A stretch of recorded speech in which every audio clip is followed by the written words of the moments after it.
Hey guys, welcome back to my channel. Today I'm going to be doing a video for you guys which is pretty long overdue. Asus ROG Gamers were kind enough to send me one of their new MMO mice to test. So I'm going to be doing an unboxing and first impressions video of this mouse. And then later on I'm going to be giving one away, so make sure you watch this entire video. Yeah, okay.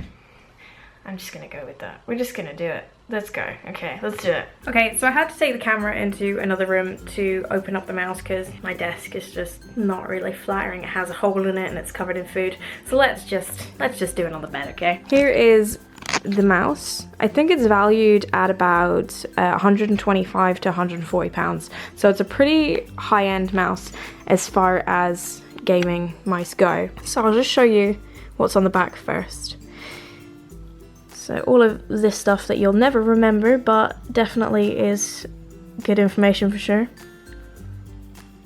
From my understanding, it's actually a really big mouse, and usually I'm not a fan of big mice because my hands are kind of small. So I'm interested to see how this one fares, and let's have a look. Dun dun! Welcome! It's not focusing, but it says welcome to the elite Republic of Gamers community. Your ROG Spatha mouse is engineered and tested for gaming perfection, and it's time to experience some blur with my camera. Yeah, let's go. Okay, so here's just a holographic card to introduce us and some, you know, books that we'll never read. Quick start guide. Thank you very much for that. Some foam, and here we go. Here is the mouse. It is actually, holy crap, it's huge. This is like a perfect mouse for SCO or someone because it actually is massive. I'm shaking, guys. I'm shaking, it's so heavy. So there's the USB hole for plugging it in if you want to use it wired, I'm assuming, or charging it, I guess. Holy crap, this is a big piece of equipment. Okay, what else have we got in the box? Because that's always exciting to see. Oh, cool. What is that? They gave me something. Oh, it's a carry case. You can get it out with one hand. It's heavy, what the hell? So it comes with a Republic of Gamers carry case. Let's try and open that, you know, with one hand. Oh wow, what? Oh, this is the charger and, you know, a screw, whatever. I don't even know what this is actually. I'm just making crap up now. Some kind of screw thing. This must be the charging dock that you set the mouse on. Yeah, that's pretty good. Pretty nice charging dock, to be honest. And oh, a pin. Oh, it's a sticker. Never mind. Got me excited then I thought it was a pin. It's a sticker, but you know, pretty cool. What is this? Omron mouse switch. Does anyone actually know what that does? I'm just gonna leave it in the box and, you know, not know what it is. Is this? What is this? God, maybe I should really be reading the manual. I don't know what this is, but this is heavy. This is like metal. Something. Okay. This looks like a pretty well put together piece of kit, to be honest. You know, you've got your standard mouse cord, which is covered in cloth or, you know, woven. So that's the carry case. Honestly, have no idea what these two things are, but I'm sure they are of great importance to this mouse. It actually doesn't feel bad, to be honest. You know, the usual issue that I have with big mice especially is that they're kind of shaped in a way that doesn't allow you to pick them up. Because I tend to do this with my mouse on the keyboard. I don't do it on the keyboard, on the mouse pad.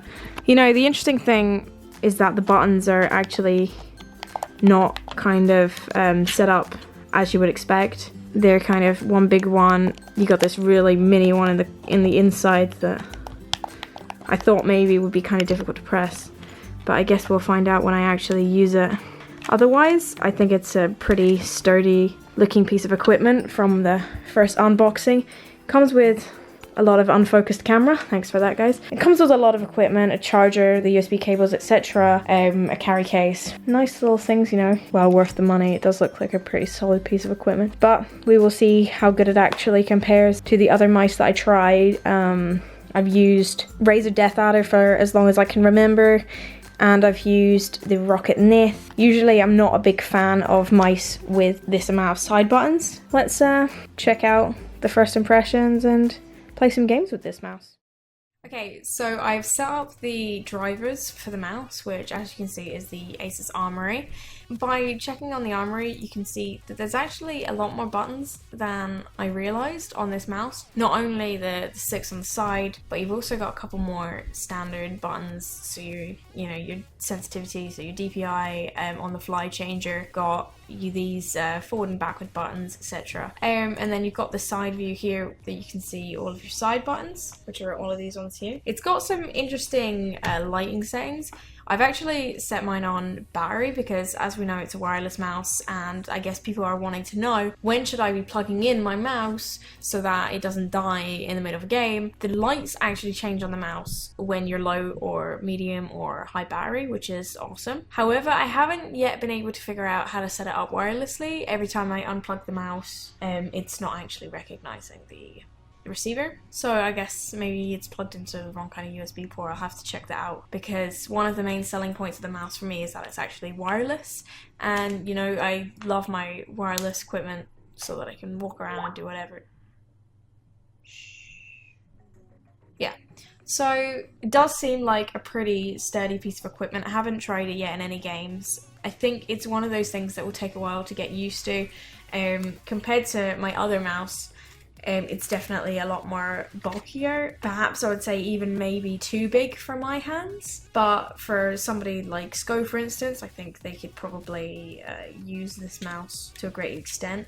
What I like is, even though the side buttons are kind of strangely set up, they're also really big. You're not going to have any trouble recognizing which button is which. The issue I had with a lot of gaming mice like the Naga or the Nith, when you put a ton of buttons on it, is that the buttons become so small that you can't actually easily tell which buttons you're pressing. But the buttons are definitely more easier to access, easier to feel. They kind of protrude out at a like a pyramid kind of shape, so that you can easily click the top of that pyramid and press the button, whereas the middle ones as well have flat faces. The real test for this mouse will be how it feels and how it plays out when I'm actually using it in World of Warcraft. So I'm going to go ahead and set up the key bindings and give it a test while I'm doing some leveling in beta or on stream later tonight. So I will let you guys know how it goes.